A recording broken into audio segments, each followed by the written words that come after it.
So I think if we had to have a tagline for day 4 of the group stage, it's that this wasn't supposed to happen. No, Jacob, that's incorrect. It wasn't. This is all according to plan. This is exactly as I saw it forecoming. Who leaked you the script? Oh, Seriously? Jacob, I wrote the script. Okay, can't you see?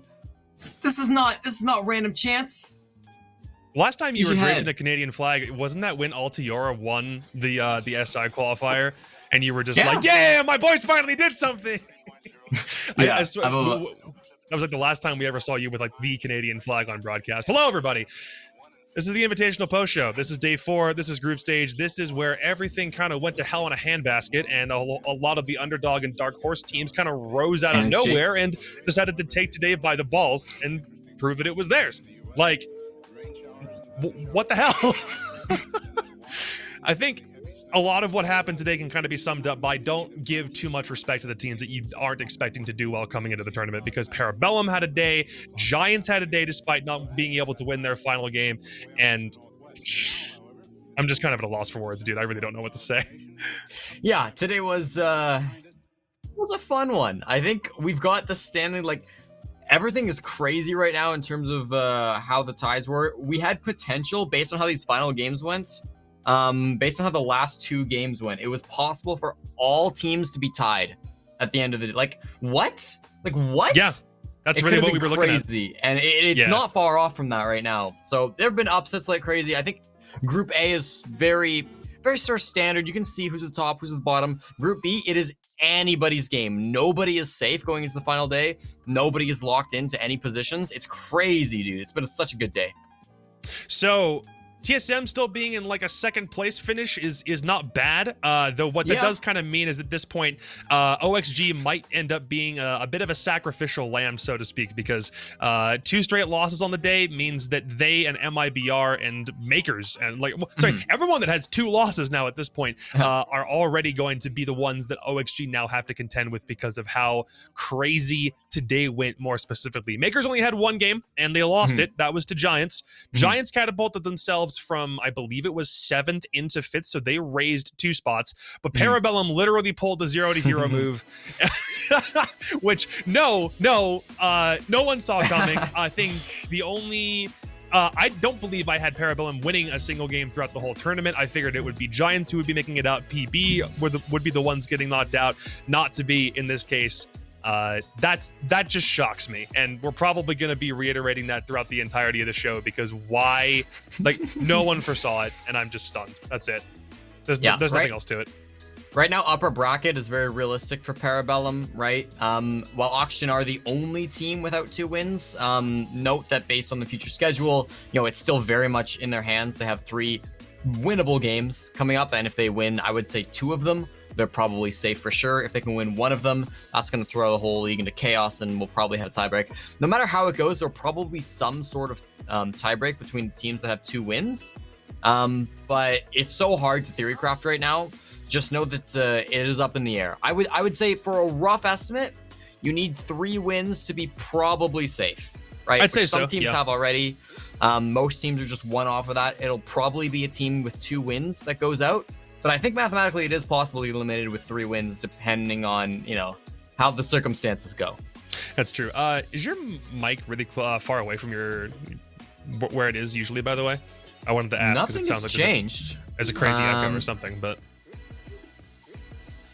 Let me fix it. Is it good now? Oh, did Ferme get it? Okay. Yeah, I fixed that like 30 seconds ago, Jacob. I'm just asking. I just wanted to double check. We also do have a God-tier producer in the house. So yeah, that's why I figured he'd be able to fix it if you noticed it, but whatever. Here's a couple of things that we do kind of want to say before we get too deep into the rest of the review. Understand that not just because Group B is as hectic and as close as it is, nothing is set in stone. The team that's getting knocked out in either group, the teams in the lower bracket, the upper bracket, nothing at this point is 100% guaranteed. We can kind of make some general inferences, I think, on Group A side, because I think the only real thing that most of us are leaning into is that CAG might be the team to go out. But again, nothing is guaranteed after just 2 days. And a lot of what we're going to be talking about today will be what the implications are for these teams going forward. That's going to be for the show today and tomorrow, because there's a lot of things that, because they're not solidified yet, still can happen in a very short space of time. So nothing's guaranteed. So kind of come into this show and understand that the landscape can still go up and down at like a moment's notice, and the underdogs are proving that they are not to be underestimated, and the dark horses are really showing up throughout the course of the tournament. So just don't get ahead of yourself. Hold your horses. We still have 2 more days after this. Yeah, especially for Group B. I think Group A is a little bit more you can talk about, but B, there's nothing to really say in terms of predictions. So yeah, it's good time to be a Siege fan. At least if you're watching Group B. Yeah. Dezichu, and I quote, listening to your voices while strolling around my room naked, keep going. Des, at the very least, put some pants on. You're scaring the children. I would appreciate that. No, keep those off. Wait, did you hot mic yourself for a mate just then? Oh my god, you absolutely should have. It's all right. Nah, it's all good. Anyway, we got a couple games to get through. Obviously, it wasn't going to be as long as anything to happen from Group A, though in this case, games still went long. Most of these games, or sorry, not most of them, but a lot of them still went to OT. 4 of them out of the 9, so very nearly half, had some sort of OT presence, and all of them, by the way, were 8-7s. None of them were an 8-6 at all. So, still a bit of a longer day than most people were probably anticipating, because I think on day 1, we either had no overtime games or we had like 1 or 2. So it took until day 2 for teams to be matched up adequately enough that they could actually take a game to full 15. And that's actually where we're going to begin. I went back to A stream, Jesse took B stream, so we are going to kick things off with NIP and MIBR, which I believe from a... Nope, that is the right score. Never mind. I'm tripping over myself. NIP, MIBR hit Oregon. This was interesting because NIP seemed like they were winning a lot of their rounds, especially on defense, off of individual plays. This was going to be a BR6 slugfest, no matter what. These two guys tear each other apart in Latin America, so the matchup on paper is already a really good one, but NIP seemed a little bit more disjointed. It was like a Kamikaze 3K in bunker. It was a Muzi 1v3 post-plant clutch like 3 rounds later. Pino had a quad kill to stuff a Dorms execute on round 6, but the rest of the team, as a unit on defense on Oregon, which is where you absolutely can play a little bit more together, a little bit more structured. NIP didn't really seem like they were playing into that as much, which did kind of come back to bite them when they were like that same cohesiveness did not really exist for them on attack, and especially in those overtime rounds on defense. MIBR were far more decisive when they were a little bit more coordinated. So aside from that, I think this just kind of had the same script that was being written from BR6 kind of all over it again. Reduct had a fantastic day, 16-9 to kind of help lead the way, so to speak. Nice. Pino, Julio, and Muzi. Sorry, I keep saying Julio. There's a NFL player named Julio Jones. I keep on mispronouncing it. For NIP's part, I just because they looked like they were a little bit more separated, I was concerned. And this began a trend on the day, I think, for most of NIP's games, and you can back this up probably for the B stream game later, Jesse. The idea that utility clearing didn't really seem like it was as much of a priority for NIP. They would drone, but they wouldn't go so much for util, and they would rely on bodies to kind of flush the way and like part the Red Sea so much as it were on their attacking executes is kind of a consistent thing that I noticed. Right. I think that definitely, I didn't watch the game, but from the way you described, that seems to fit my perception of NIP to a T. You know, the games I've seen them in the past, the games I saw from them today. Yeah. Definitely they seem like a team that, are more of those gunners. They aren't really going to, stand up. But I think looking at MIBR might be the best team in the group. Just on how they're playing so far. I'm looking at the games they've played. I'm thinking back to the matches I've seen from MIBR. I was really impressed by their game against Oxygen. They started with a rough one against TSM. I'm going to put that one more, on them starting a bit slow, right? Yeah. Then after this NIP game, 7-8 to SSG, that's pretty good. And then their next 3 games are all like pretty easy on paper, kind of. I don't know if there's necessarily easy and hard games in this group. Again, it's crazy. In Group B, I was gonna say. Yeah, but they played Giants, Parabellum, Makers, who on paper, ignoring the results so far of the tournament, look to be easier opponents. So I don't know. I think MIBR are really surprising me. I thought that they would be good, but I didn't think they'd be this good. I think MIBR might get first. I think looking at their schedule ahead, it's possible. But so that's really just using like up there. Their performances from today, which were 2 overtime games, which even in a loss, that's still a good sign of performance. And then factoring in more of what they do for 2 days from now. Sure. For sure, yeah. That's overtime game number 1. They would have one way later, which was another one of those back and forth slugfest, but this one was far more of an endurance game because SSG kind of had a bit of a comeback, but I will get to that in a hot second. What was your first game of the day? My first game was Giants Gaming versus Makers, and what a fucking game. This was wild. Both teams were throwing like crazy. Both teams were clutching like crazy. I mean, both these teams like definitely had a lot of individual skill to like steal some of these rounds that they definitely should have been. Both these teams definitely should have been locking down rounds that they shouldn't have been. I think especially as it got on, it was very scrappy. Yeah. That's sort of the main word I would use to describe this one. Oh god, there were so many big plays, particularly from Hysterix. He had an amazing time. I think on that first half, Giants started on defense. I did sleep in a little bit, missed the first couple of rounds. Oops. But I came in for round number 3.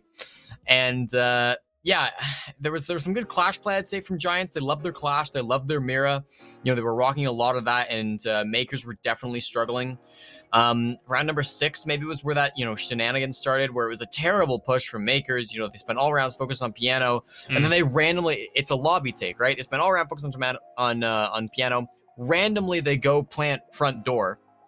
Nobody's covering from the front door. A guy comes in spiral, like, just chilling, because I don't think he realizes they're planting front door. Shoots a drone. The plant happens right in front of him. The guy gets off the plant, shoots the defender that just came down spiral, and they win the round. Like, Makers, how does that happen? What kind of awareness is that? I mean, there was a lot of that. And again, there was no coverage up the front door to cover the planter. There was no awareness from the defender to just shoot the guy in front of him planting. He was shooting a drone instead. That was the start of it. And then we got to that second half where Makers were defending and Giants started to attack. Then we really started to see the throws from Giants and the clutch mostly from Hysterix. Hysterix was stealing so many scrappy rounds. The plant coverage would be... I've got one. Would this be the OT match point 1? Yep, I've got this exact one. Let me pull it up. Show round 14. This one is one of the craziest near clutches I've almost seen. I'm going to spoil it ahead of time. He loses the final kill, the 1v1, but oh my god, he pulls off some amazing stuff. And this really does sum up the entirety of the game. It's a round that you're like, okay, this one's over. I'm going to stop paying attention. And then you're like, what? Really? There's so many rounds like that. Can we play it? Do we have it? I'm going back and getting it real quick. Okay, fair enough. I thought I had the replay bit open, but I gotcha. Regale us with stats talk for a second while I get this all figured out. Yeah, I mean, Hysterix 19 and 10, 1.48, 1.27 KPR. Like, this pretty much sums it up. I do think Lalo was definitely the star on Makers, and that shows up. I thought Aqui also had some good rounds, but maybe 9 and 12. I think his impact was pretty much there. And then Sasha had a big 1v1 that I thought was really impressive. You see his stats kind of towards the bottom. I thought he was one of the better players in this matchup for sure. And yeah, there was another round before we get to this one. There was round 13 where it's a CEO hold, right? They get the bomb planted, right? Mm-hmm. And it's a 2v1 post. It's a 1v2 post plant. So the final attacker is on projector repel. Kit is planted right in front of him, sort of down in projector, right in front of the window, right? Okay. So the two defenders, one of them wants to vault out piano and get the kill, while the other one goes for the disable. Makes sense. The guy watching. So this is somebody on Makers is watching the run out from piano, kills the guy jumping out of piano, easy. Then the guy who is going for the disable jumps out projector window, slams the guy up above him, gets back inside, and gets the disable off. I don't know who that was on Giants. I don't remember. I didn't write it down. Yeah. But like, ridiculous shit. Like, that's the most winnable post plant. He's playing it perfectly and loses the gunfight to the player who has to vault out, look up, shoot him in the head, get back in, and disable in time. Nutty rounds, Jacob. There were some ridiculous things going on here. I did have round 14 pulled up here, so if I want to swap into it, this is the one right after the one that you were just describing. It comes in at just a 1v2 for the sake of the Twitch clip, but let's see how he wants it. Oh, two of them are directly below him. He just storms down? Oh my god! Yeah, I mean, his earlier couple of kills were crazy. That's obviously the fourth that he'll get. He won't get any more. He just doesn't win this round. But, like, I think it was a 1v3, maybe like a 2v5 or something. Yeah. I don't remember what the initial position was, but that was one that they shouldn't have won. And you saw like the face cams after. I believe that was Sasha who we see on camera, and like he wins the 1v1. He's like, how the fuck did I have to win that in a 1v1? I was gonna say, yeah. Like, how did none of you get that? Literally, where was my cover? Yeah, I gotcha. So crazy round. All right, on the B stream. The Singaporeans beating the Italians, and again, we had that massive speech from Demo yesterday, going over why he thinks makers are doing really, really good. But this is Giants, another APAC team winning against a team that we had some like a lot of momentum behind them on Consulate. Is the secret simply don't take an APAC team to cons, because so far it's got a pretty poor track record? I mean, the secret is these two teams just were, throwing a lot. Hysterix is insane. I don't think this was a fantastic game for either team. I'll say that. I don't think this was a particularly high level game. Sure. The games like this, which like have a bunch of clutches and like crazy plays, are super fun to watch, but they don't inspire confidence in the teams that played in them. Yeah. Siege is a game that is largely about closing out rounds that you're supposed to win. And these teams struggled really hard in that aspect. So yeah, I don't know. I think this is just try to like give Hysterix food poisoning or something. That's probably your best bet going against Giants, because this guy does a ton for this team. He won the game for sure. He was absolutely the star player that we were looking at for Giants to kind of carry them a little bit, as far down the road as they possibly could. And I think against Makers, I do kind of call that an upset victory, because Makers are just on that hot streak, and we were still very much like, where do we want to put them? Giants kind of seemed like they were in the gutter after 2 straight losses 2 days ago, but now, good on you, Giants. That's a very, very good way to bounce back and start your next day. On my case, though, the other comeback that we needed to see was from the Canadians, and this is where everything begins to come alive. Rep the flag, whip it out. This is 4-7 Parabellum over NIP on Clubhouse. Here's the thing. Clubhouse has kind of been Latan's Achilles heel at this event overall. I think, especially against underdog teams you don't expect to win,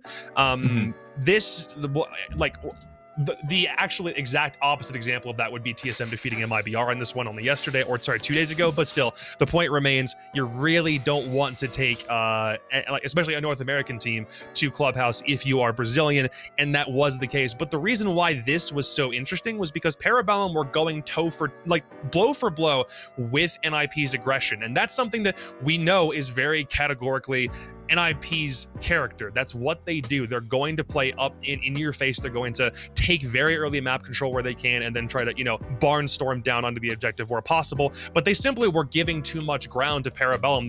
They didn't really think, oh, we need to give them that much respect. Instead, they allowed too much of that map to be surrendered too early, and that's kind of where I think everyone from Parabellum can really excel, is in that mid round. Like the early round, they can work off those opening picks, but it's in the mid round where they can really spread out, force the rest of the other defenders back to site, or pick those roamers off, and they were doing it really, really well, like considerably better than they were against OXG, or who was the other team that they were playing 2 days ago. For the life of me, I can't remember who it was. 2 days ago? Chat can correct me. Makers. Thank you. It was Makers. Yeah. So that was something that wasn't as stifled. Like NIP were simply caught napping most of the time. Parabellum were also carrying momentum round by round, which is something that for them is obviously like a big deal, because that team gets fired up, especially in the room cams that we saw as their day progressed. They were getting progressively more and more excited, and they kind of treated this, I think, almost like we don't have that much pressure on our backs sort of thing, because we came in as the underdogs. We didn't have, the public didn't have any faith in us to do well, and yet they still did this. Spirits had probably one of the best clutches at the very, very end on match point, by the way, which is another one that I'll pull up. But man, these guys looked really, really good for their first game. Yeah. Jacob, you can take the Canadians, you can take the Invitational out of Canada. But you can't take the Canadians out of the Invitational. The boys, all skill, they're the best. They're gonna win the whole thing. They, first day, they were throwing on purpose, of course, false sense of security. That's all it was. Show off a bad organ so you can bring it later in the tournament. Amazing strategic play by Parabellum. Every other team's wins were mostly luck. This team, though, nothing but skill, nothing but, full confidence, excellent fragging. Oh, really, this should have been seen coming. I think most of the world's analysts definitely were sleeping on Parabellum. Of course, myself, I never doubted even for a second that Parabellum would come out, win the whole event. I'm so proud of them. Canada's feeling good today. No, if anything, I should be the one who feels more down on himself or more embarrassed because I was the one that said Parabellum were absolutely not going to make it back out of groups. I did. Hey, 3 wins out of nowhere. No one saw it coming. Everybody was sleeping on it. But here's the clutch, by the way, from Spirits. He's in a post-plant scenario, and I think NIP definitely had a better advantage, but he sprints back upstairs. As soon as he possibly can, Spirits gets up into kitchen as fast as humanly possible. One player is going to go for the plant. That's Pino. Moosey's about to go upstairs and see if he can't bait off of it. But right at the very last second, he gets fragged. Spirits just turns the corner, finds the player coming up to try to stop him on the roam. These guys have phenomenal individual skill. That should not be understated. Like, I feel like just because they are underdogs, their expectations aren't very high. All of that to say, they can still perform and, they can do well in clutch moments. It's one thing when you're like, oh, the whole team is one that we don't like by comparison to the rest of their group. There's Latin American, NA, EU powerhouses in this group. So very clearly there's no chance. But individually, so many of these guys are very mechanically gifted, very skilled. Penguin is probably one of the biggest brains that you can see, especially at an NAT2 level. Like Crow, especially will not stop harping about that man. He played phenomenally, as did the rest of Parabellum. It was a really good game. Yeah, I think this is, obviously, on a serious note, very impressive by Parabellum. I certainly didn't actually have them winning this. I did think that they'd get, I didn't think they'd go winless. I genuinely did think that this is a team that will surprise people. But this was a lot, right? The whole day, I think, combined was one that was crazy. Against NIP specifically, I actually had them winning this game before the tournament started when I made pre-tournament predictions. Oh, okay. Wow. But I adjusted my predictions after the first play day of the group. And after seeing Parabellum play, I changed my prediction. I scratched out win. I turned it to a loss. And, well, that's on me. That's on me. But yeah, huge stuff from Parabellum. Worrying for NIP a little bit. The other games they played today definitely looked better. So we'll write it off as a one-off for NIP. But nice stuff from Parabellum. All right, good stuff. This was a game that I was also paying a lot of attention to, kind of out of the corner of my eye, so I can provide some stuff on it. But you give us your side first.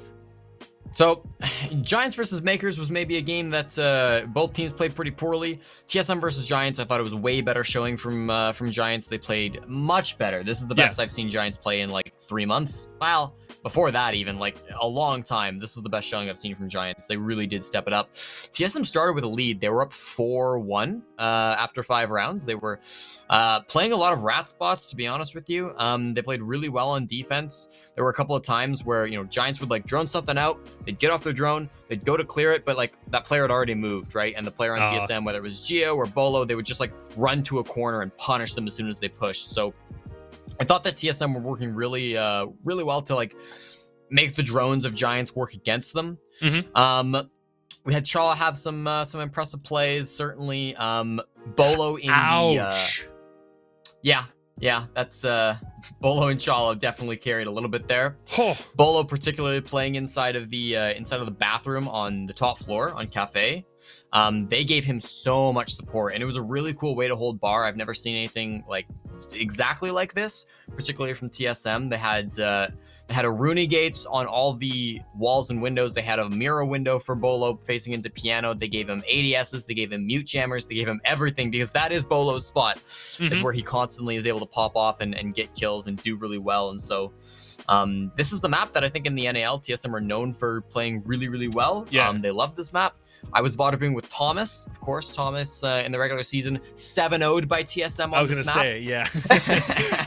So he had a lot to say about the way TSM play this map, and he was very high on TSM after 5 rounds, and they swapped to defense. It started off in round number 6. Before they went to defense, Ysera gets a crazy 1v coming in from the cocktail windows, and has a great time. Then they go to defense for Giants, and TSM's takes were just really uncoordinated. A a lot of the setups they were running were stuff that we saw from TSM. You know, there was a lot of castle being played up on the top floor.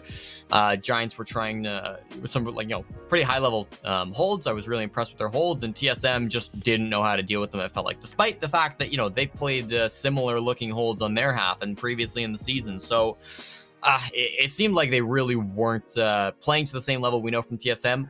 That's not to take away from Giants, though.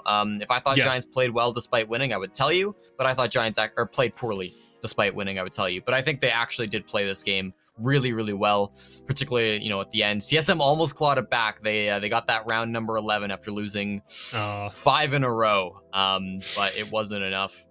TSM just really struggled with that top clear, and they punished them on the side of Giants. So very impressive game. Good job by them. Here's the one thing I think I noticed the most. When Giants swapped over to defense, it was a case where TSM, I think, is very used, especially on Cafe, to teams falling back to site. As like maybe around like the minute 30 minute mark or something, because that's kind of expected from a North American play style. It's very textbook. We see it all the time. But the problem with Giants is they decided to quote one of the casters who was on this game. I forget who it was for the life of me, but they decided to stick in the death trap that was the top floor. They did not go back down to the bomb site because TSM were still trying to focus on that roam clear. But the problem is they kind of made the assumption a couple of times that there wasn't anybody upstairs. Like the biggest mistake they could have made, was it Ysera? I'm trying to remember. No, I think it was Lunar Metal, who was up inside Freezer very, very often. I think there were 3 specific instances where he got anywhere from 3 to 4 kills sitting inside Freezer, sometimes because TSM players weren't even looking in his direction because they assumed nobody would be in Freezer with a minute left to go. That's kind of a big issue, and TSM didn't have a way to maneuver around that. They didn't go, you know, back to the bomb site when they had the opportunity. Instead, they make the assumption that there isn't anybody a floor above them and still try to play top down, but they simply don't look in Freezer. Like that was probably the biggest thing for me, was noticing that one player position and how much impact he had from that exact same spot. They kept falling into it over and over and over again, and it made me really sad because their attacking half for their defensive half on TSM was very very well done. They only allowed, you know, like 2 rounds. One of them was if I'm remembering right, was a really, really just good execute on Giants' part, and the other one came down to a 1v1 clutch. Everything else was TSM dominating, and then you swap halves and you just let everything slip, and it made me sad, dude. Yeah, TSM lost they lost a super quick clear of the top floor where Giants just ran in and destroyed all the roamers in a kitchen hold, and they lost a 1v2. So really impressive. And then like that's that, you know, part of not clearing Freezer and stuff. That's what I'm talking about when I say like their takes were really uncoordinated. They were often losing that opening pick, whether it was from like really aggressive plays from Giants. Like there was once where I think it was Bar or something, and Chief just rappelled up the side of the building, and he got run out on and killed from the garage run out. Just like nobody droned that, nobody checked that, nobody assumed that there would be somebody there. That's just like such a basic thing, you know. And he was trying to get up to the roof, and it's your sledge, and now you got to you know, that slows down your entire take. So it was tough. TSM would lose the opening pick quite a lot, slow down, struggle with coordination, and lose the game at the end. Well, TSM need to find some crazy way to bounce back, and they do a little bit later in the day. But at least for that one, that's kind of that's a hard loss to take, especially considering Giants, again, their position in Group B after the first day was not very favorable. But coming off the backs of that win against Makers, I do think it spurred them on a little bit. That was like, you know, their first win overall, but it's another win for APAC against an international team, and they found their second one in that game against TSM. So really, really good job for them. The third game that I had was MIBR SSG, and this is the second time MIBR went to max point OT, but this time it was Space Station who managed to pull things out. This game was back and forth. I loved it. There's a lot that you can go back and take from the way that SSG especially played their defenses. Fultz and Rampy both woke up finally. Rampy had a very good showing on day 1, but Fultz lagged behind especially, and this time the best entry combo in the world really came back in full force, and it was great to see that we weren't going to get one player or the other finally deciding to show up. Fultz more especially, to me, kind of felt like he was given the option to do really whatever he wanted. He was Flankmeister. He was the guy who would punch out the Aruni gate in luggage, go all the way through security, hallway, find 2 kills in security, and no one is even looking, like has a drone in luggage. No one's droning security for MIBR. They're not looking because they're just trying to push into blue. And Fultz just has that kind of awareness where he's able to make those plays and the gun skill to back it up. So it kind of seemed like it was Fultz unleashed in this game. And there was one play especially that I'll pull up in a second of an insane clutch that he got on Hookah. 3 kills, and one of them came with about 0.2 seconds left that he had 0 business winning. The game overall was really good. And SSG's mental also in this game was something I wanted to touch on. They were having fun. I think we categorically put everyone on SSG or everyone in NA as not necessarily a no fun crew, but they're like very hyper focused. Europe tends to be the same way. Latin America is the region that we kind of see being like upbeat and jovial most of the time. But even in moments where SSG were kind of down on themselves, they were still finding ways to lighten the mood, so to speak. There was, do you remember back at SI 2020 where there was a time where Canadian pulled off a really good play and then Fultz proceeded to spill his water on the desk? Yeah, it happened again today, and everyone was just kind of laughing it off, and it was a good funny moment. But MIBR simply doesn't have like consistency in player performance overall either. Reduct was the MVP of their game versus NIP earlier in the day, and look at where he is, a 0.57 bottom of the scoreboard, and Philippe Hawks was the one who kind of had to carry the torch, but it just didn't work out in the end for them. Yeah, that's a tougher game, obviously, for MIBR. You get 0 points from that just due to the fact that that's how it works. But I definitely think like we tuned in for just the final couple of rounds. Like we watched all of overtime. Yeah. And Fultz was on a heater, obviously. I believe he got an ace at some point, right? Near the end of that game. Not in overtime, but in the last couple of rounds. I know that he got one on Oregon. I'm not remembering if he got one on Coastline, but you could be right. Maybe I'm mixing up games. That's definitely possible. Yeah. What game was it that he... I think I'm mixing up games. In either case, really great day from Fultz overall to like come up and have so much better of a performance. And this is like why I think Space Station are serious contenders for winning the whole thing, because sure, they struggled in the NA League, but I think, you know, their struggles didn't come because they were individually playing bad. Came because they didn't have an IGL, right? Largely. So now they do have an IGL who's with the team. They still have that same, you know, gunplay and individual skill that they had before. So Space Station looks really scary right now, and I think this was a great game to show it. Des, I will check my DMs on Twitter in just a hot second. But here's the Fultz clutch I wanted to talk about. MIBR sitting in a 3 versus 4. We're at 26 seconds left. They're defending on Hookah. And the bomb planter has had to rotate a couple of times. Now, Fultz has diffuser, but Thinking Nade was the player who was trying to plant right in the Hookah door a couple of seconds before this. So Fultz swoops in.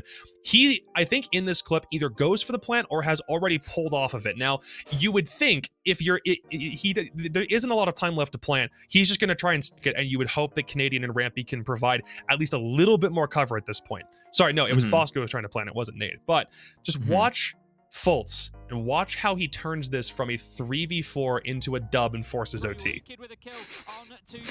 I'm excited. Nice upside down repel.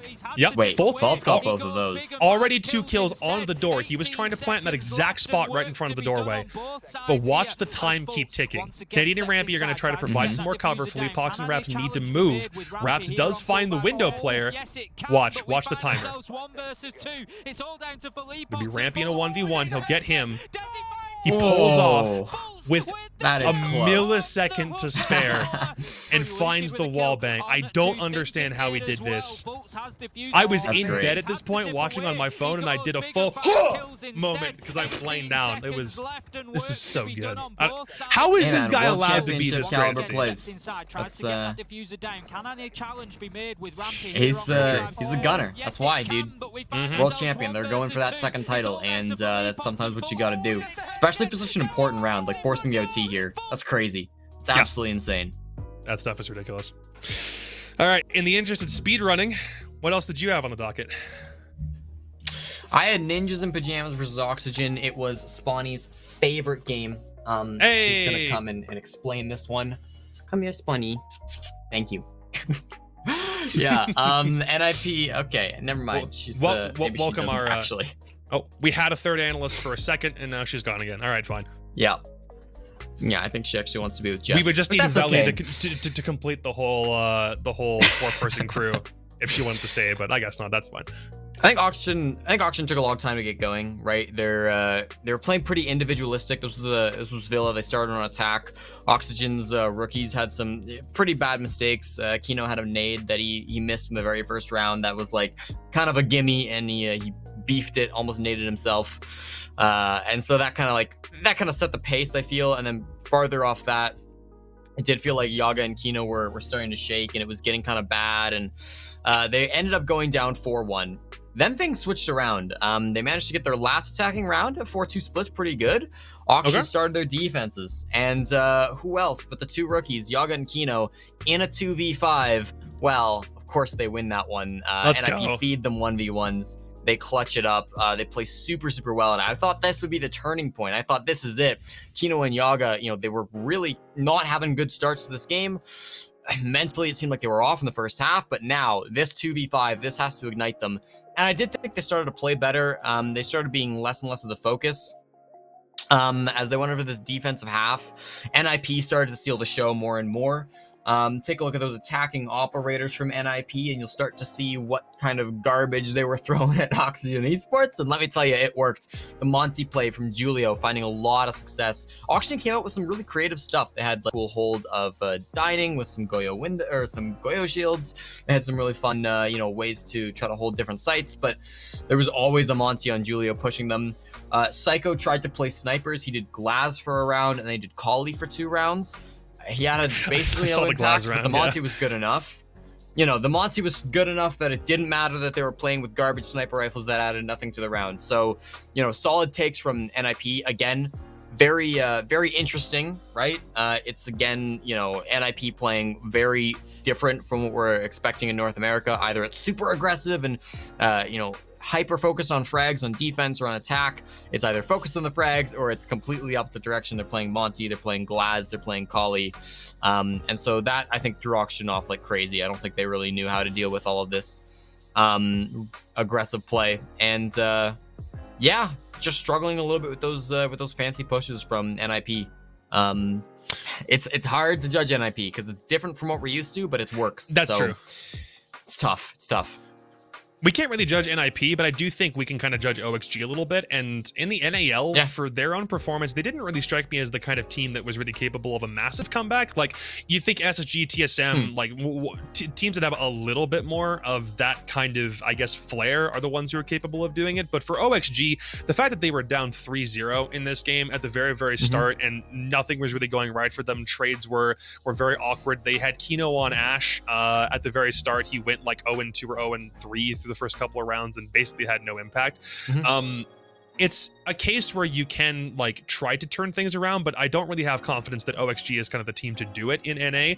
And for them, this was kind of the start of a pretty drastic slide because they would end up going back to Villa a little bit later, and which is kind of where that same lack of a comeback mentality really does kind of hurt them. It just seems like if they're going to play the long game, they're going to do it when they're going round for round with their opponent, rather than if they need like a massive momentum streak to carry them all the way. They came close, but in this case, it was just no cigar in the end. So yeah, I think that is something to say with the having younger players in the squad. I thought from the very beginning that they might not find the same success they found in the North American League.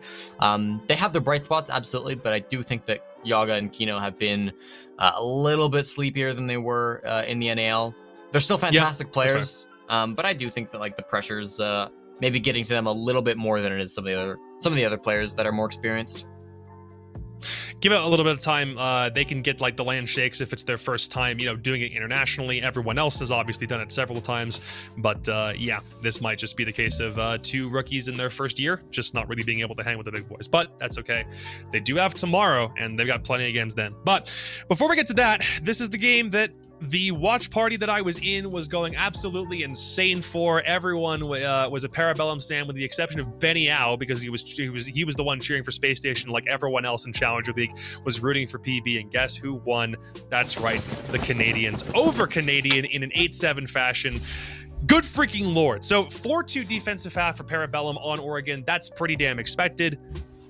And SSG, when they had to go on defense themselves, they brought Clash more often than not, I want to say. They were looking for moments to just stall for time, because this is where that ideology of Parabellum being very good in the mid-round absolutely came to fruition.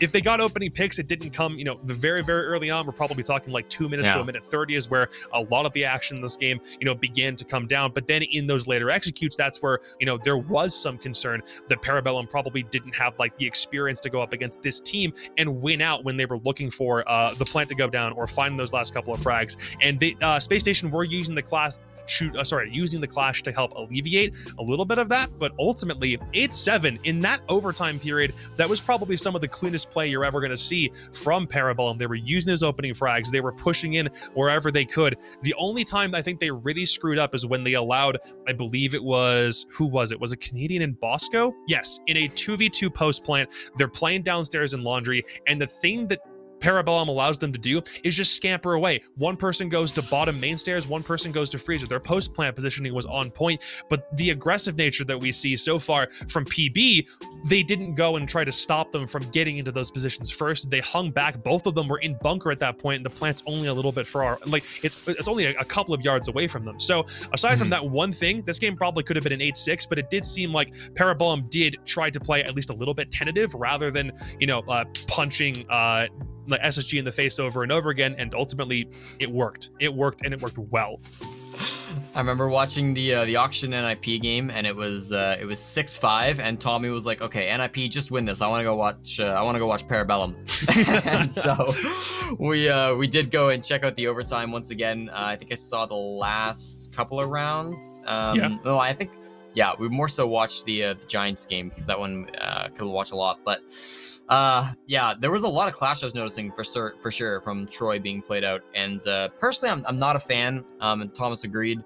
I'm not a fan of the Clash on dorms. I think on bottom floor it can work, but against the master bedroom take, it just wasn't. It's not my favorite thing, and I think they lost to it once and won against it once when I was watching Parabellum. Yeah. So some rounds that I think definitely could have gone, Space Station could have played a bit better. But again, I didn't really get to watch the majority of that. Mostly I was just getting hyped with Parabellum winning those rounds. So again, that was a spot for the NAL too. So that sends Space Station out of Challenger League for Stage 2. Well done, Parabellum.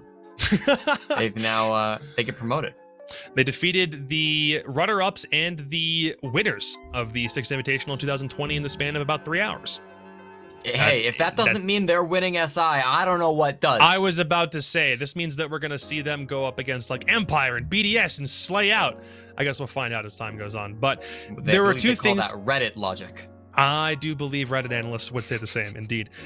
There were two big things I think I noticed from this game. The first is that Fultz is probably the only player who genuinely created that much impact, especially on defense. For SSG, he had the same mentality from Coastline where it was very, you go around the map, do what you need to do, be whack on the roam. He had a Goyo ace, I want to say, in this game, and that was because he played downstairs, like in basement or first floor, hidden security the entire time, then barged up wide stairs, stopped an attic push also by himself, and he continued to do that throughout the day. And a big reason for that is because of the other point I was going to mention, which is that PB's biggest problem probably just comes down to fundamentals, and it's fundamentals under pressure. It's roam clearing and it's flank watch, because they allowed Fultz to do that to them so many times. There were rounds where they had definitive map control, and then Fultz just comes through E-box hatch as Jaeger stops a plant, on the default right outside of the door, on the bomb site, and that's because drones weren't there. There wasn't somebody positioned upstairs. I think Euphoria was probably playing prime. Can we pull the stats back up for me so I can see what role he was on? I want to say it was primary flank watch. I think he was Nomad,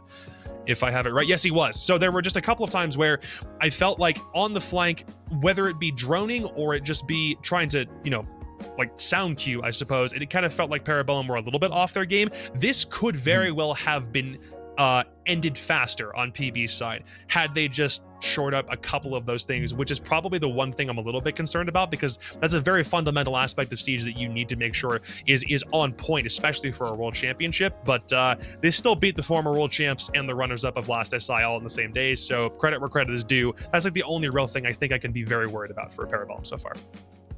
One thing we noted when we came in and watched the overtime, my first initial thought between Space Station and Parabellum was, they're headed to overtime. This is a really stressful situation. I might give Space Station the edge here because they are the more experienced team. They've been to Invite before. When the pressure's on, Parabellum being a younger and newer team, they might not really stack up as well. But then I thought about it a little bit more and I realized, you know what? No, Parabellum came through the open qualifiers. There were some stressful as hell games that they had to get through to make it to this point. And I mean, SI qualifiers, since it is win and you or lose and you go home, I would argue do have more weight to them and are more stressful than the group stage of SI in general. Once you get into the bracket, it gets probably even more stressful. But Parabellum are used to their fair share of stressful games, and I was really happy to see them still composed, still playing really well in that in the overtime rounds that we saw. Round 15 was like kind of decisive, right? It was that one like went pretty much in their favor from the beginning, if I'm remembering it correctly. It was a pretty big kill streak all right in a row, and SSG just couldn't refrag because Parabellum were pushing so hard. Yeah, that's right. Especially it was attacking Laundry, right? Like that's such a hard site to take. That's one of the most defender-sided sites in the game. So yeah, huge props to Parabellum. They really did pull it out and didn't let the pressure get to them. That was really nice for me to see. All right, for your next game, we had Drew Spark in our watch party, and he made a point about how TSM versus OXG needed to go. He said, hopefully overtime, because in SSG's case, they needed TSM to win, but they needed it for TSM or for these guys to have a closer game for round differential purposes, because now they're looking at like the end game for what Group B is. Didn't go to overtime. TSM kind of smashed them. What happened? Well, we started off with Auction once again attacking.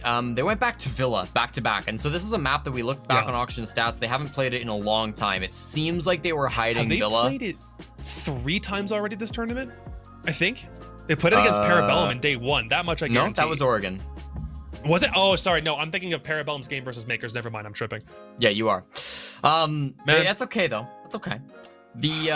The map was banned first in a lot of NAL games, and then in the important NAL games towards the end against Dark Zero and TSM, they left it on the board, but TSM and Dark Zero both got a little scared and banned it as their final ban. So Auction have clearly, in my opinion, been hiding Villa. They bring it out finally against Ninjas in Pajamas, and then they run it back against TSM. I think in that second half, when they got to defense, a lot of their holds, they are creative, they are cool. There was some new stuff being seen. Fox had a really cool angle coming from, the Astro stairs all the way to the laundry door. I thought that was pretty cool. But they ran a lot of the same stuff as they ran against NIP against TSM. And I think that it was clear that either Pojo and or Data had been watching that game, and they managed to feed a little bit of intel into TSM before that match started. It seemed like they were pretty heads up about it. They kind of knew what they were getting into a lot of the time. They were happy to go to Villa, right? So I do think that that Auction got kind of red. On TSM's holds, they were really destroying. Auction were seemed like they were playing for picks, almost like how they used to play back when they had Slash and Bio on their team, rather than Yaga and Kino. And so when they didn't get those picks, they just couldn't really turn anything into a round. And when you're going on against Merc roaming around on defense, you're not going to get those picks, right? Because he's just insane. So that was tough. Fox had some really aggressive plays on defense. Sometimes it worked, sometimes it didn't. He had a very good round, I think, in round number 8 to win their only defensive round. But other times he would just peak way too aggressively and get punished, and his team would lose the round, spiraling after that. So I thought Fox was a big player, impactful in this match, and ultimately it went the way of TSM. It does worry me for Oxygen. These weren't necessarily super close games that Oxygen just lost due to clutches. It did seem like they were genuinely getting outplayed, and so that's a harder thing to fix than just we were losing our ones or we lost some clutch rounds. Yeah, that is a pain. And this kind of goes back to what I was talking about for OXG needing to be a bit of a sacrificial lamb, because if you want, as a North American fan, to ensure that there will be more players who kind of make it out of Group B, at this point, you need one to fall by the wayside so that the upper bracket and the lower bracket can stop being as competitive as they are right now, because everything is so close. And OXG now are decidedly at the very bottom of Group B, where they kind of sat in the middle before. They were the only team that dropped 2 straight and only had 1 win win on the entire tournament before this. So the implication for Oxygen is, even though they do have 3 games that are upcoming for them on day number 6 on Sunday, this is a really, really big hole for them to dig themselves out of, not just because the quality of their opponents is going to be really big, but because you have now that pressure of, if we don't win these next couple, we're out of the whole thing before we even have the chance to get to a best of 3. And I think OXG can do really well in a best of 3, but as a best of 1 team that won stage 1 of the NAL, hi Spawny, can I catch him in chat? As a team that did really good in stage 1 of the NAL, for them to skid like this and skid hard, especially against a team like TSM, who they had already played in the NAL, and I believe either beat or came close with, that's a really abysmal performance by comparison to how they did only a little bit ago. Yeah, Oxygen did in fact win in the regular season against TSM. That's right. Yep. She's just a little bit too low. She doesn't love being on the camera, but it's okay. We got her up here. Yeah, TSM Oxygen. This is one where Oxygen are looking like they might drop out, but I think the hope for 4 NA teams getting out of that group is still very much alive. If you can have Oxygen winning 2 of their games next play day of their 3 games, and then you're hoping that like Makers lose out, or MIBR lose out, or Giants lose out. Is basically your condition for 4 NA teams getting out. So realistic, I would say. I would say it's realistic. And we're looking at a lot of those games for 2 days from now, right now, also being really good ones, or ones that are rather unpredictable, simply because everyone's deadlocked at the moment where we weren't anticipating them to be. So that is going to be really, really fun. All right, last game of the day was a game that at first glance from yesterday was supposed to be the game of both of the 2 teams at the bottom of the standings in Group B facing off, which would have meant on paper it was supposed to be really good. Like maybe 2 teams that hadn't gotten a single win under their belts yet. One of them then guaranteed to get a dub. But in this case, they came into the game undefeated on the day. And this is the first time the Giants actually lost in full. This was the second time that Parabellum were going to Oregon, and they made the most of it. I think it's not so much to say that they corrected a couple of things or did things better than in their game against SSG. It's more that their playstyle has just kind of clashed. Giants are a team that do very good in 2 different areas. It's in the early game and it's in the mid game. Parabellum does exceptional in the mid game, and that's kind of where things came to a head. The execute was kind of a toss-up between who was going to do very well. But if Giants were going to establish very firm map control, Parabellum were going to meet them at every turn wherever possible, and most of their gunfights simply, like by and large, were won by Parabellum. If you look at the stats, that also should be reflected. It's just it's a really good showing everywhere. Like but even if it's not from wait, which one? You'll get there. You'll get there. Just keep scrolling. Go through all of them. Are we going backwards now? Oh, there it is. There we are. You got it. Yeah, Spirits, Penguin, and Euphoria all finding ways to lead the way. Sonar also kind of woke up. He had a really good game versus SSG, but then still played more on that support role. Everyone else had a fantastic day, and Speakeasy was really the only one who had much impact. He played Zof. He was trying to get aggressive, and he forced the issue on a lot of swings, and it was kind of like Parabellum needed a second to regroup after getting swung by Speakeasy on the Ella. But yeah, aside from that, Parabellum just put Giants in the dirt overall. I'm noticing on these stat sheets, Spirit's top fragging on the Ying. Is that something that was having a huge impact, or is that kind of just a coincidence? I think for Oregon, I think they were kind of playing it the same way that you do play Oregon with a Ying, especially on like basement takes. So that played a pretty big factor. He only went 1 and 2 on the entry, but overall he was again, that mid round was more of the priority for him. I didn't think Penguin was going to be the one who had a bigger impact on entry, but overall they were losing those duels. But they kind of shook it off, like I think a lot of pro teams can. But especially as we've seen over the course of this tournament, where they just say, we lost the first player, not the biggest deal. The utility isn't pivotal because we didn't lose a hard breach, and we will simply go forth and into the rest of the round, find a way to adapt. And they did, because it happened several times where Giants found that opener and then decided they were just going to kind of throw that advantage away. So it's like that APAT trend. If you get the opening kill, can you capitalize? And overall, it just seemed like they really couldn't. Yeah, it's just what I was going to say, right? I just feel like this entire tournament, we've talked about APAC, we talked about how they get aggressive, they get an opening pick, but they throw it away. They just don't know how to play. Teams here, at least, don't know how to play with man advantage, right? They oftentimes feel like they get into an advantageous state, but they keep on pushing, which is like The only way you're going to lose this advantageous state is if you swing again and then you get slammed and you lose that.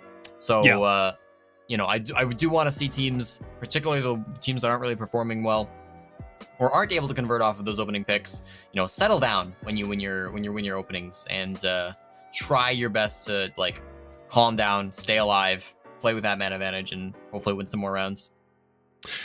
The story for Parabellum, as the day has gone on, I think has been that they're simply not scared anymore. Like, you had massive first day shakes. You lost to Oxygen without getting a single round on the board. You had a game against Makers that probably could have been closer than it ended up being. But then you go into day 2, and I would like to think that it's because the pressure is kind of off you a little bit to do better, and they simply weren't afraid. I think, in the words of our good friend Samuel Stowax Stewart, they sometimes get tunnel vision, and as good as their executes can be, sometimes they're locked into a specific strategy but don't want to get back out of it. But the fact that 3 games were won on the day, even regardless of what opponents you have, is such a striking turnaround from that first day overall in terms of their confidence. And then you factor in the teams that they beat in Space Station, in NIP, in Giants.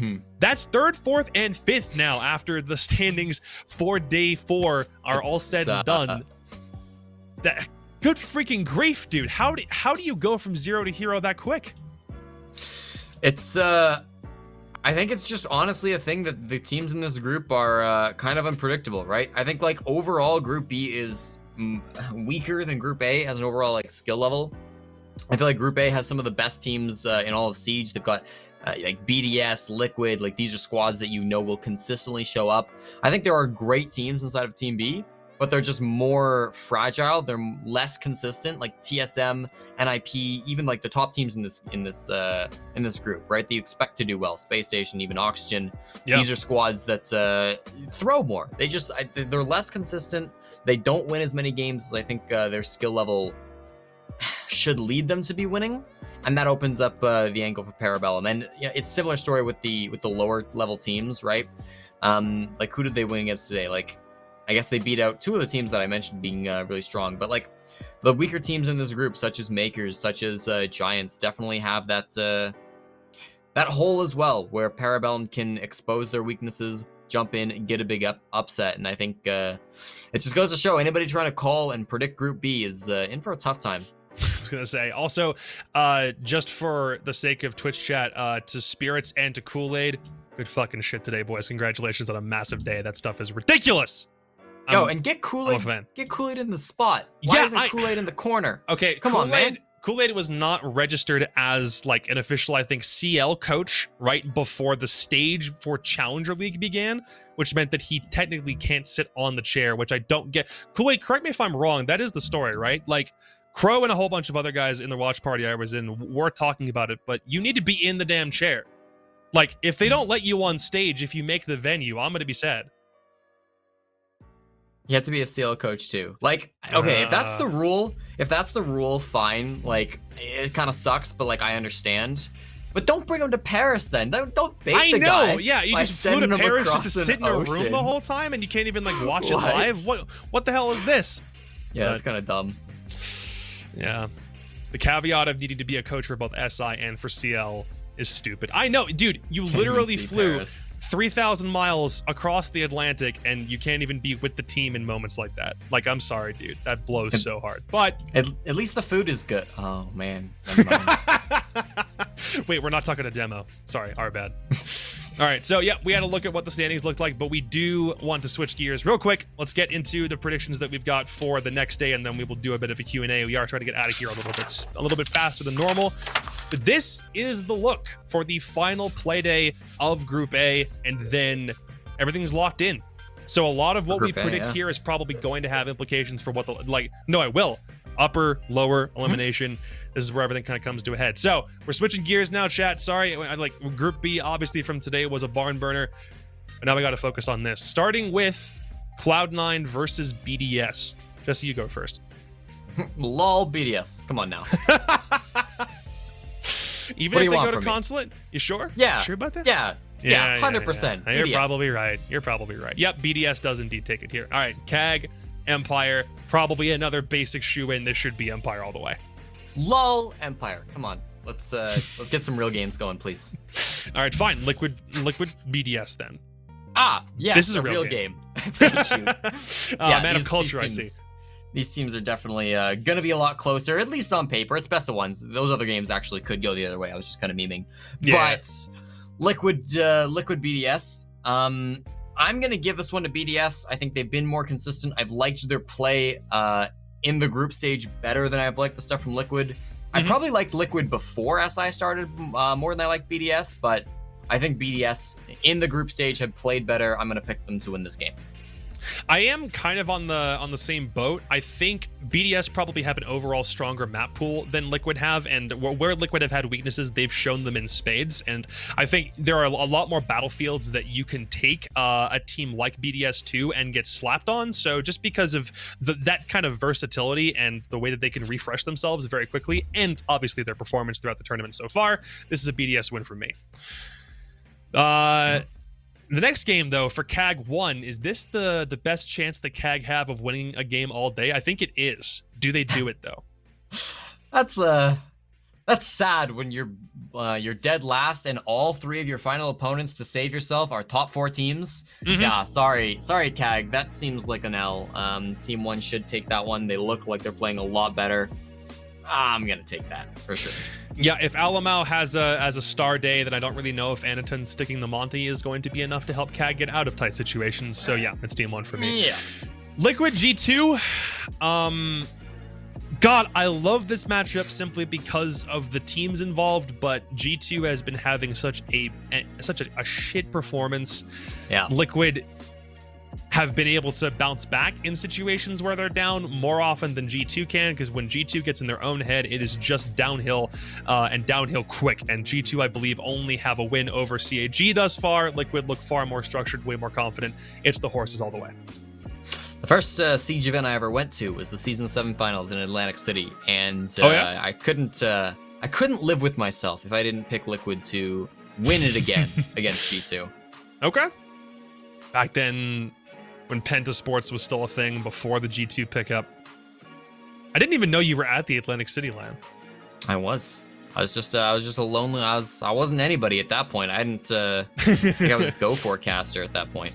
Oh, well, hey, we all start somewhere. Phase 1 is a game I like a lot, and I am going to go with Team 1 because FaZe Clan have looked incredibly shaky, especially day 3. That was nerve-wracking. I think FaZe Clan are kind of at a crossroads ultimately, but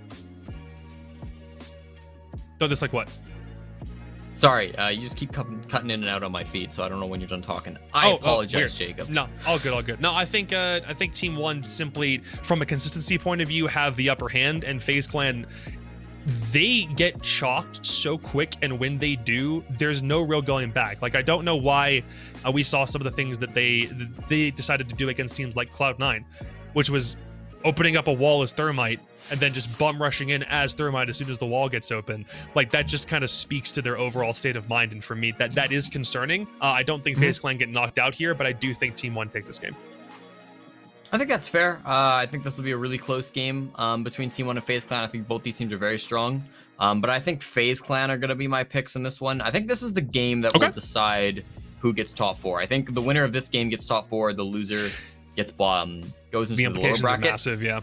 It's not like 100%, but that was like basically guaranteed to be what this game matters for. And so I think FaZe Clan, they're just longer standing. It's a big event. I've got more confidence in them than I do Team 1. I like Team 1 a lot, though, and that'll be a close one. Cloud9 and G2, God. This is, in my mind, a toss-up, and I don't really think I can explain why. I like the matchup because both of them are decidedly underdogs on day 3 of Group A, because G2 have been performing so poorly, but Cloud9 have also shown some bright sparks, some moments. Though I think if you had to compare an EU versus APAC playstyle, ultimately I do believe that favors EU in the long haul, unless C9 simply gets so aggressive and actually capitalizes on their opening pick ratio. I trust the players on G2 to be able to find a way to claw their way back if they are a man or 2 man down. So let's take G2 on this one. Okay. Yeah, I think while G2 have thrown a lot of games so far at SI, their level of play is higher than Cloud9's level of play, and while they could throw again, I think G2 are the safe pick. It's the safe pick. It's the one that I think in my mind, I'm going to go to bed and not immediately like regret saying this on stream. So yeah, for me, it's absolutely G2. FaZe Empire. This is a rematch of, I believe, SI 2020, the Raleigh Major Playoffs. It's a really good one, but both teams are decidedly different. Who you got? Yeah, I'm going FaZe Clan on this one. I think Team Empire, while they did really impress the first couple of days, I think it is a little bit shakier. It was shakier on the second day. I think too much of it relies on joystick. For Team Empire to be a consistent winning everything team. I don't think we'll see the same level of success carry on into these next couple of games, and FaZe Clan should be strong enough to overcome them. I think FaZe Clan are also a team that can kind of get out of their one-dimensional mindset, because that's what they had against BDS. They didn't make a lot of adaptations when they probably should have, but I do agree that their Empire's reliance on joystick is probably going to be their own Achilles heel if they're not careful. That being said, though, Empire overall simply have not let up when they're on LAN. It isn't quite just the joystick show, because I think everyone else on that team, they can't necessarily provide the same level of frag-heavy aggression that joystick can, but I do think that they are a team that won't be swayed by FaZe doing crazy stuff and trying to knock out a strategy in the middle of it while it's happening. So I'll take Team Empire on this one. Makes sense. Dark Zero re-enters the fray, their first game of the day. Can they defeat APAC, or does APAC go monkey enough and knock them out? Listen, Jacob, some people might call me biased. I don't really know where they get that from, but I've never predicted based on who I want to win. I'm somebody who always predicts who I genuinely think is the better team. And I know Dark Zero haven't done well in the tournament so far, but I think it's pretty clear that Dark Zero go 3-0 on this day. I think they clean up for these last couple of teams. I think Cloud9, G2, and Furia are all beatable opponents. Dark Zero are going to turn this one around. I think they're not only going to be Cloud9, but they're going to beat every other team and finish this group in the top 4. Well, I guess Ferme has to autofill Dark Zero in for the other 3 predictions, the other 2. Wow, okay. I do agree with you on one point, and it's that all 3 of these games are very winnable for DZ overall. Cloud9, not a very strong team thus far. They've had their moments, but they're not consistent. You know what? I'll do all 3 of my DZ picks here. I think they can beat Cloud9. I think they can beat G2. I think Furia, believe it or not, is the one team that they're not going to do very well against, because they simply do not do well against teams from Latin America. That is the thing that falls apart for them every single time they do it. It was against FaZe. It was against Liquid. It was against One. They got slammed every time. So Ferme, hold on. Furia over Dark Zero, if you please. Thank you very much. Makes sense. Speaking of Furia, our NA bias is out of the way. Yeah, speaking of Furia. Go ahead. You had the intro, I thought. I think between these two, while maybe... Nah, we're not going to do it. I think we'll take Empire. I initially did have Furia written down, but just with Empire's level of play, Furia are a good team. They're fine. They're decent, but Empire should win that one, I think. I think that's closer than people think, though. I think that's a close game. This one I definitely can see going to OT. Yeah. Furia in this group has kind of, it really is a toss-up between them and Team One as like just from like a performance level overall. I don't know why I have them like at the 4th out of 4 LATAM teams for me. Just for some reason I kind of do, because FaZe is FaZe, One has been surprising, and Liquid is Liquid. So Furia doesn't seem like they can do nearly as good, but yeah, I think Empire being phased by Latin America is something that they will have to prove does not happen over the course of this day, because they've got FaZe and then Furia back to back. But even though it is kind of safe, yeah, I think Empire can do this. Speaking of Furia, I've already predicted them to lose twice. I think FaZe Clan will deliver another loss. I don't know how my predictions... No, they would still be okay. Furia aren't... if they lose 3 times, unless CAG and crazy stuff happens, they shouldn't get relegated. But I think FaZe Clan are, again, the better Brazilian team. I believe they won. Yeah, they won in the regular season. I think they're the pick in my mind. I think FaZe are not going to be as phased by the fact that it's a newer team or a team that has a couple of roster shifts. The only real thing that they did was they brought they brought Astro into MIBR and then rebranded obviously as FaZe when they got signed. Whereas in Furia's case, it's 2 new players. It's Fantasy and Rare. I think they've had their moments, but this overall, from a Brazil versus Brazil team, should probably pan out the exact same way that BR6 ended up going overall. So yeah, this will be the first time I give FaZe a win on the day. 2 more games, and one of them I believe is a shoe-in. I don't need to give that much analysis on it. Yep, thank you very much. Do you agree, or do you think? Nope, you agree. I can already read your mind. And the last game is also Brazil versus Brazil. I don't believe this game is going to have upper bracket implications because I think Liquid will probably have won enough through the course of the day, and one at this point are probably going to be top 4 based on because I have them winning twice. So, and Liquid against BDS also we had going BDS's way. So this is Liquid in my head. I wouldn't be so sure this doesn't have playoff implications. I mean, I don't think Team 1 beating out FaZe it's going to be close. Guaranteed. And especially I think if Team 1 are already in, then they're already in, but I don't think Team 1 necessarily are already in by this point. But I agree. For the record, I think Team Liquid will win this one. Again, they look like the Liquid BDS look like the best teams in this group. I think they'll come out on top, arguably with Empire maybe, but yeah, I'm gonna pick these teams anytime they show up against teams that aren't at the very top of the group. So Liquid for me as well. Okay.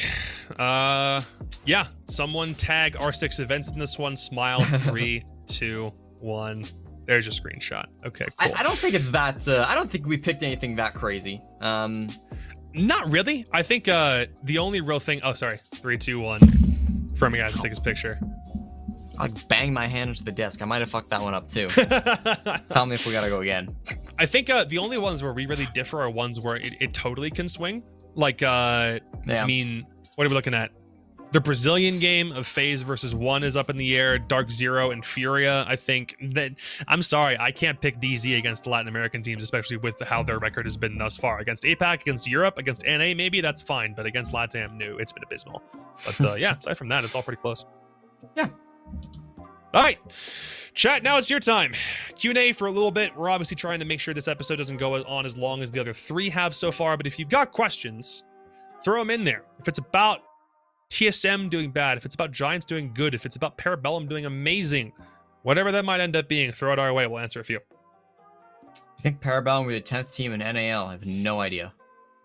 Parabellum, I think, as an organization, probably has the capacity to house a team. I think there are organizations that don't necessarily have a massive social presence that do have a lot of money, but I do not believe that the NAL will remain at 9 teams for the entirety of this year. So I would like to see them because so far this day has proven that they would do really, really good in an NA versus NA system in T1. So yeah.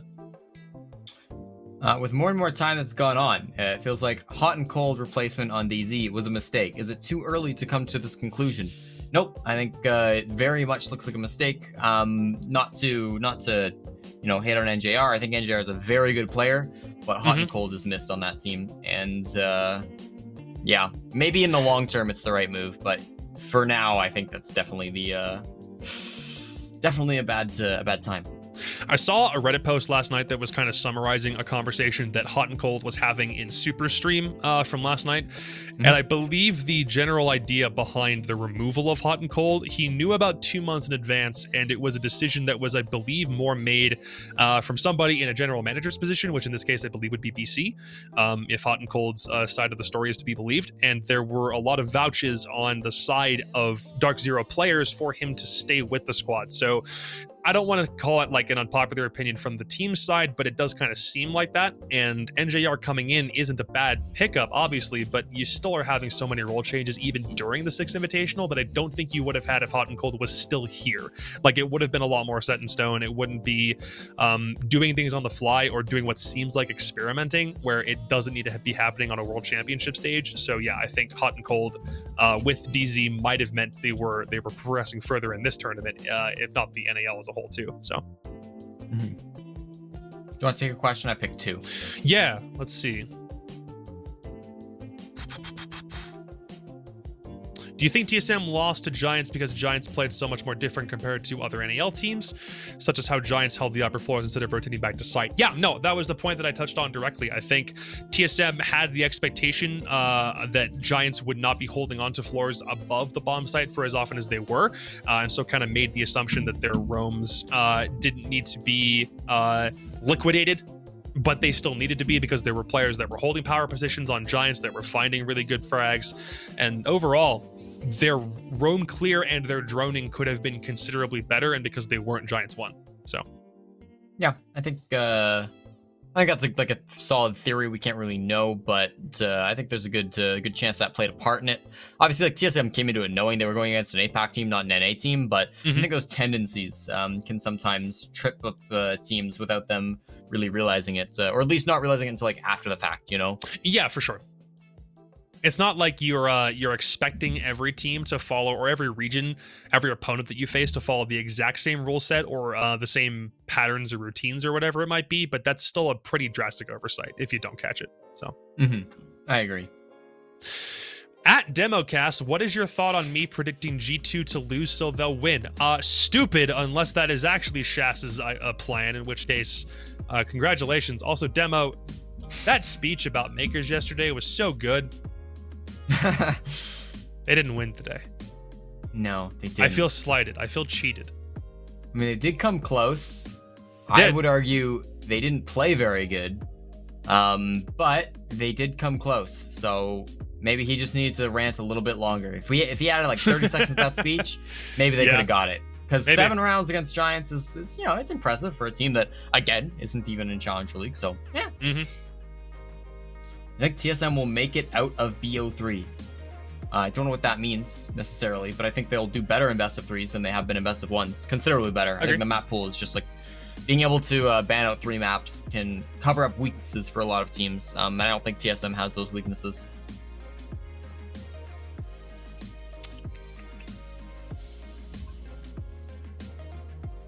Let's see. Thoughts on me killing you? Are you threatening me, Demo? Go ahead and take one if you have one you like. Yeah, well, I've seen a couple people asking about, what if CAG win out and G2 get relegated? Do you think that will happen? Like, I gotta tell you, like, the odds are really stacked against like Cyclops right now. They're gonna have to beat some really good teams, and G2 has to lose against like Cloud9 basically, and Liquid. And Dark Zero, which I think, like, Dark Zero is a winnable game for G2, Like, pains me to say it maybe, but, like, that's a winnable game. Cloud9's a game that I think they should win. And so, like, if G2 secure those 2, it's over. No, Cyclops could win all 3, but, like, Cyclops have such a difficult time here. Like, who does Cloud9 play? Maybe that's a possibility for Cloud9 getting dipped, but it's still very unlikely. I like the difficulty for me is envisioning a world in which Cyclops get a win because of how hard their schedule is for the third day. There are games where I can see G2 getting wins, and there are not games where I can see Cyclops getting wins, and that isn't just because of like I don't know, like an anti-APAC bias or anything like that. It's just more, of course, they haven't shown anything that demonstrates that they can do something at a high level like that. And again, the only team that Cyclops have managed to beat, that game wasn't exactly impressive. It was, but it was also Liquid kind of having an off day. So unless you were able to catch some of your opponents napping on day 3, which isn't a reliable thing to predict upon because you can't know what a team's mental is like going into a play day, just from an overall performance review, like streak, I suppose you can call it. I don't have a reason to think CAG are going to get anything other than dead last in their group. So, do you think are the top 3 Brazilian players? Okay, Rutra, you've been asking this question over the past couple of days so much that I'm just going to answer it. Alamau is at the top of that list, I think, for me, just because he has that kind of like very explosive potential on Team 1 and has done an exceptional job in making sure that they don't get caught with their pants down. He's clutched rounds where he doesn't have business winning them, and that's just kind of been a thing overall. Pino continues popping off. He's not on the buck as much anymore. He's playing more Zofia. He's playing more Sledge, but when NIP is a team that is so focused on making individual plays, Pino is one of the guys who is at the top 100% every time. And then Nesk, because it's Nesk. Those are my three. I say Palu, Nesk, and Astro.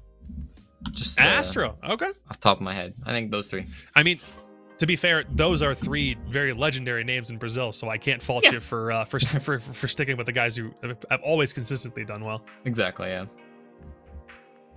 Chances of SSG making top 4? Definitely viable. They're in Group B. Let me see the games. Can we see the Group A standings one more time? They play Makers and Oxygen. Sorry, Group B. They play Makers, Oxygen, and NIP. I'd say over 50% that NIP. I think it's likely that they make top 4. I think it's more shocking if they don't get top 4 in that group. Possible, okay. Absolutely, that they don't get top 4, but they sit in top 4 currently. Yeah, I guess depending on how you hang on to it. They sit in top 4 depending on how you draw the tiebreakers. I guess they have the best round differential and fewest games in hand. So yeah, you're right. I think they do. I think it's likely. Yeah, I think TSM are probably the team I'm a little bit concerned about being able to hold on to that top 3 position, just because they have 3 wins, but those 2 losses are also ones that have massive glaring issues. And Space Station are a team that's still, even with Canadian on the team, I don't even know if Canadian is resumed an IGL position or not. But with Fultz popping off the way that he has, I would certainly hope that it's somebody else doing it. SSG are in my mind very, very possible to still make top 4. Why on this graphic are Parabellum above TSM when TSM have a better round differential? Because I like Parabellum. That's the only reason. They're actually tied. Don't get confused. They are. The reason why it's like this is because it's also the same on Liquipedia, which I believe Liquipedia was wrong. Liquipedia was wrong because it thought somebody edited it so that Parabellum had 4 wins and they put them in first, but they very much have 3. It's been re-edited now to say that they're 3-2. The round differential on the main is page. It's 4-2 still. Oh, okay. No, on the group stage page itself, it's mentioning that they both have the same. It's not that Parabellum. Somebody go fix Liquipedia, please. Yeah, it should be TSM at the top. That is true, because the only way in which TSM would be below Parabellum is if they had a head-to-head record, but they play on Sunday and they haven't played yet. So because of round differential, that would be the reason why TSM should be in first place. But it's all good. It is how it is. No chat. The group stage page is correct, but the overview page is incorrect. Unless mine is loading a wrong version, but usually it uploads or updates. Yeah. Wait, Parabellum are first in the mini league? Oh, for the love of God, I never understood the mini league. Yeah, the mini league might actually put them first, but again, Liquipedia has them with 4 wins, but they've only won 3 times, so it's still incorrect. But yeah, they might win with the mini league. And I don't want to explain the mini league because I could, but it probably isn't going to matter. And if it does matter, the circumstances are going to be very different. So if the mini league matters, which it probably will after play day 6, we'll talk about it. But don't worry about it for now. I mean, yeah, I was going to say, who is first and second doesn't matter too much because they still have to play tomorrow. But I mean, even Drew Spark is saying that Parabellum are first. But okay. Yeah, I think they are first. Yeah. All right. Do you think BDS are as good in best of 3? Are as good in best of 3 than they are in best of 1s? BDS historically have been a really good team in best of 3s. In the online era, they obviously won the August major. They made the grand finals of the November major, and they went all the way until I believe it was 4th or 5th place at SI 2020. So yeah, BDS in best of 3s. Reminder also, by the way, that them going on their run at SI was with RX and not Brede, and they are a substantially better team with Brede over RXWD. So yeah, I think them in best of 3s should be pretty equal to how they are in best of 1s. They are that consistent in my mind. Your worry is they play a very limited map pool in best of 1s. So typically that is a sign that a team just doesn't have a wide map pool in general, and that will punish you in a best of 3. You just can't have a small map pool in a best of 3. But you're right. Historically, BDS still managed to win despite having more of a limited map pool in the best of 3s. So yeah. I think there is worry and there is a reason to be concerned about BDS in a best of 3, but nothing too considerable, too crazy. Yeah, I agree. Would you adjust the map pool in any way? Bring back border or theme? After SI, I actually wouldn't mind seeing A map pool change. It might be a little bit too soon because Chalet just entered the pool, so maybe sometime like post stage 2, post stage 3 or something, we could do something like that. But I like border. I like new border. Bring it back. Why not? Yeah, post SI is the perfect time to change maps, I'd argue, because we just got to see all the teams play internationally. We got to see European teams lose defending CEO. That's all I wanted. Consulate can leave now. Bring in new border. Yeah, get cons out. Yeah, agreed. Consulate would be the map that I would take out first over Coastline. I know that a lot of people don't like Coastline, but Consulate has less redeeming qualities for me overall, so I would take it out and put border in. Yeah.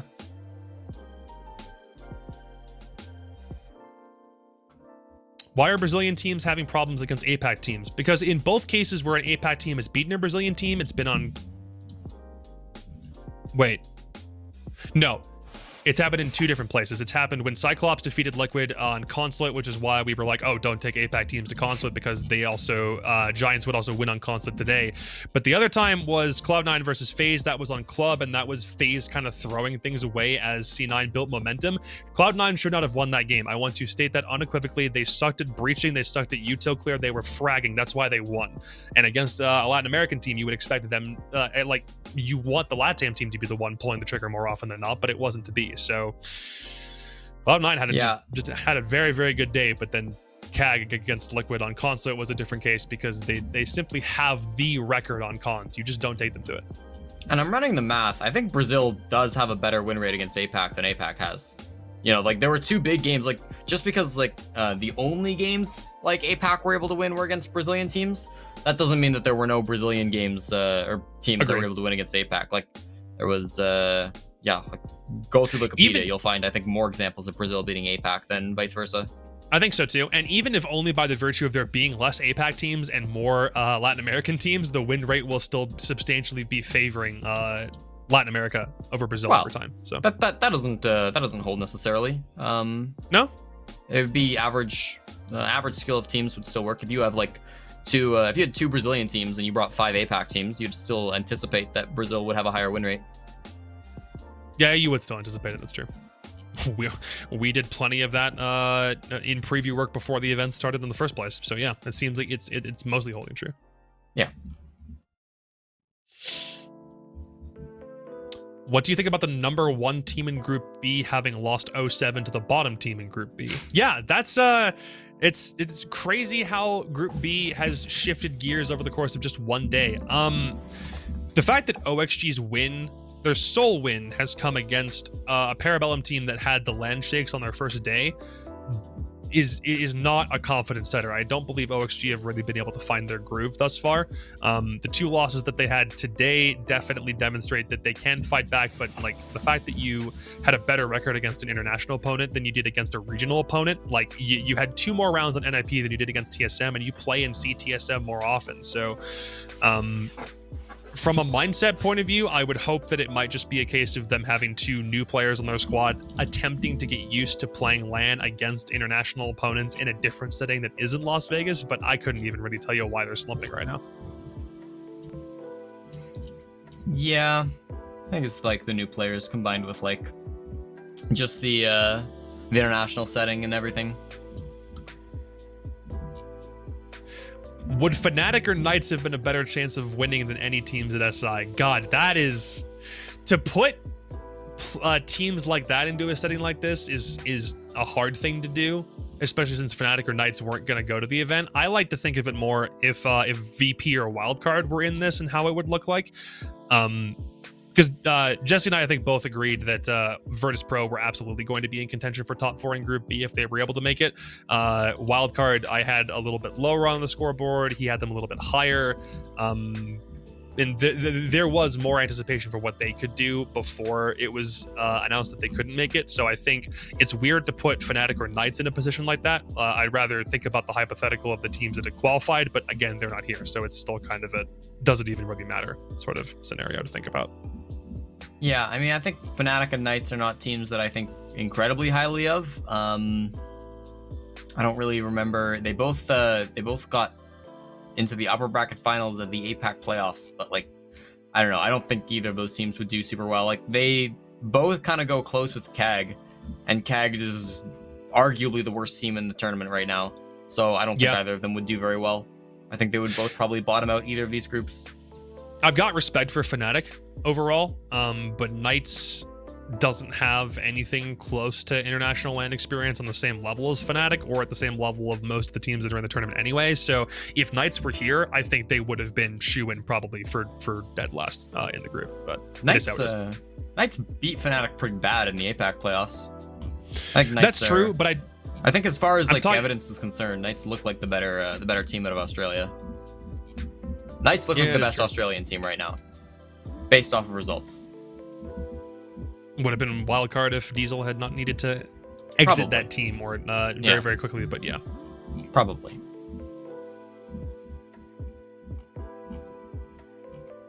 Can we talk about how Sonar popped off the bearing 9? Yeah, he did in that game against SSG. Him pushing from small tower right into showers, finding multiple kills. He kind of woke up. Crow was talking about how Sonar kind of had a glow up from the first game to the second game in the course of about an hour or so. He just seemed like he was far more well improved. I didn't even necessarily think his aim was that good, but he was still getting kills.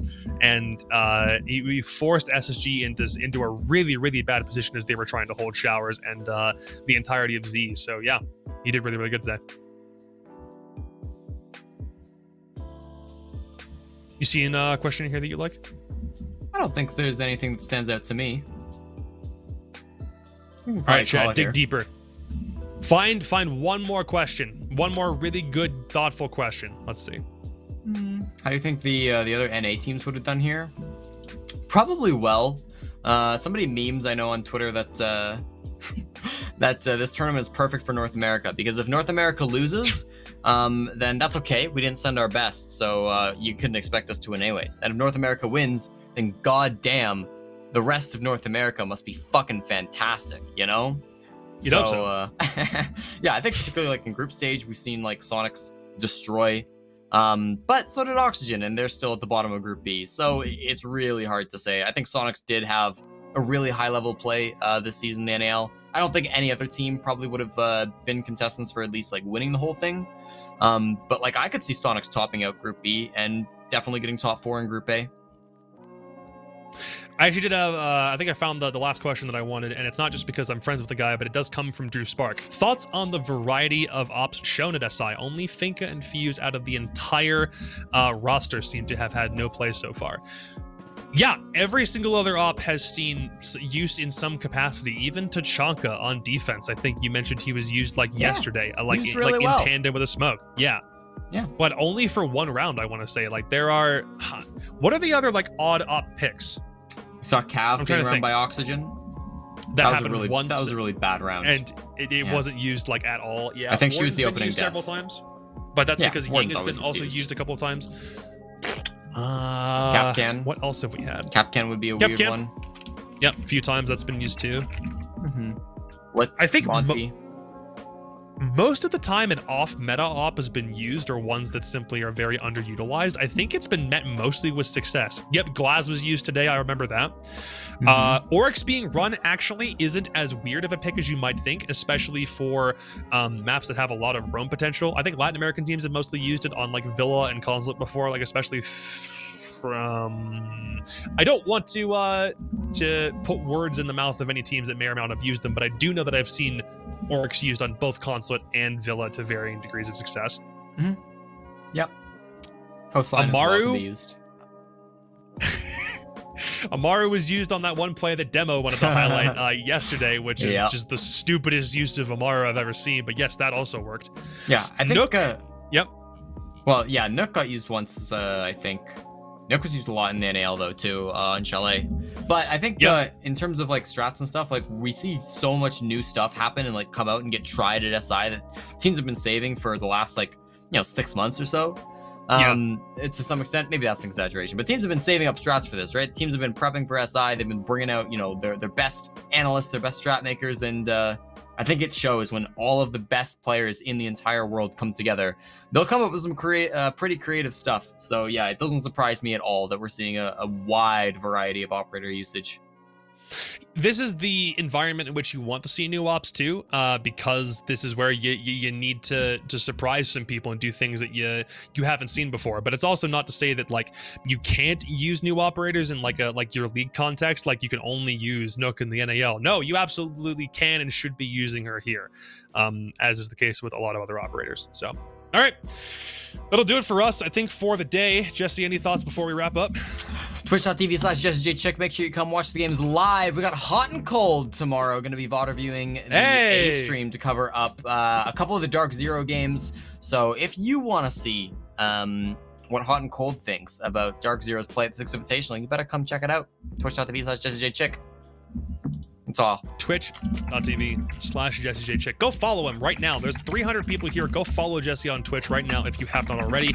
And for everybody on YouTube, yes, he's been live every single day doing his own co-stream alongside some of the either best minds or more eccentric minds in Thomas's case. I heard that there were a lot of jokes being cracked there, but no, he is. I'm just like, he's also just a character, and I love him to bits. He's a wonderful guy. I just said I love him.